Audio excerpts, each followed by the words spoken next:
देखिए, हमारे कंट्री में पिछले कुछ महीनों से अनरेस्ट चल रहा है। और पिछले कुछ महीनों से नहीं, मैं कह रहा हूँ पिछले कई सालों से ये अनरेस्ट चल रहा है। और वो जो अनरेस्ट है वो रिलीजन के मुद्दे पे है। और कई सालों से हम ये देख रहे हैं कि हर रिलीजन कहता है कि वी आर द बेस्ट। तो सबसे पहले हमें ये समझना बहुत ज़रूरी है कि रिलीजन इस दुनिया में आया क्यों।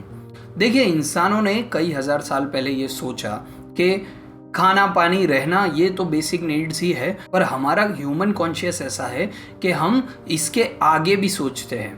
ह्यूमैनिटी का सबसे बढ़िया गिफ्ट क्या है कि उनके पास एक विविड इमेजिनेशन है और उनमें एक लॉन्गिंग है कि लाइफ में और क्या कर सकते हैं और क्या कर सकते हैं। और इसीलिए रिलीजन आया इस दुनिया में। अब रिलीजन ये प्रैक्टिस कैसे बनी कि कुछ लोग ये चीज़ें फॉलो करते हैं, कुछ लोग ये चीज़ें फॉलो करते हैं, कुछ लोग ये रूल्स, कुछ लोग ये रूल्स, और उनकी वो एक बिलीफ सिस्टम हो जाती है।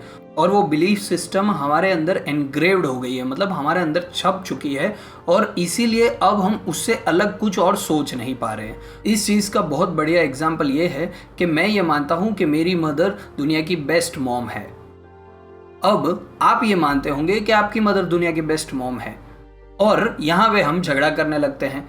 जब तक मैं ये कह रहा हूँ कि मेरे पेरेंट्स, मेरी मदर बेस्ट है, तब तक कोई प्रॉब्लम नहीं है। पर जब मैं ये कहूँ कि आपकी मदर खराब है तो आपको खराब लगेगा, और जब आप मेरे बारे में ऐसा कुछ कहेंगे तो मुझे खराब लगेगा। उसी तरह मैं कहूँगा कि मेरा घर दुनिया में बेस्ट है, मेरे दोस्त दुनिया में बेस्ट है, और मेरा धर्म और मेरे भगवान जो है वो दुनिया में बेस्ट है। यहाँ तक कोई प्रॉब्लम नहीं है।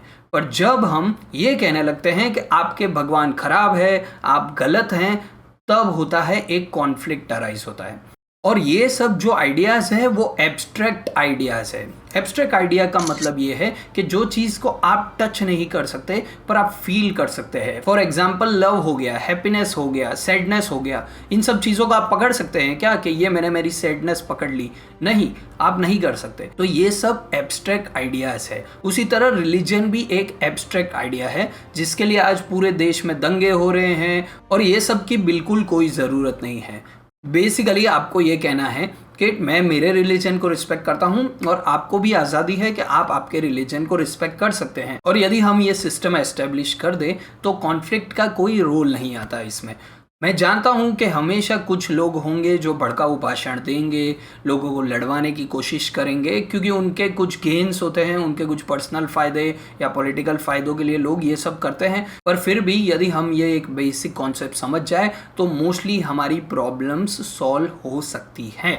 और इसीलिए मैं चाहता हूँ कि आप किसी एक पर्टिकुलर धर्म या पर्टिकुलर सेट ऑफ रूल्स में ना माने, बल्कि स्पिरिचुअलिटी में माने। देखिए, रिलीजन का समय समाप्त होता जा रहा है और स्पिरिचुअलिटी का समय आ रहा है। और यदि आप चाहते हैं कि मैं और स्पिरिचुअलिटी के बारे में कहूँ तो प्लीज़ लेट मी नो। आज के लिए इतना ही, फिर मिलेंगे, बाय।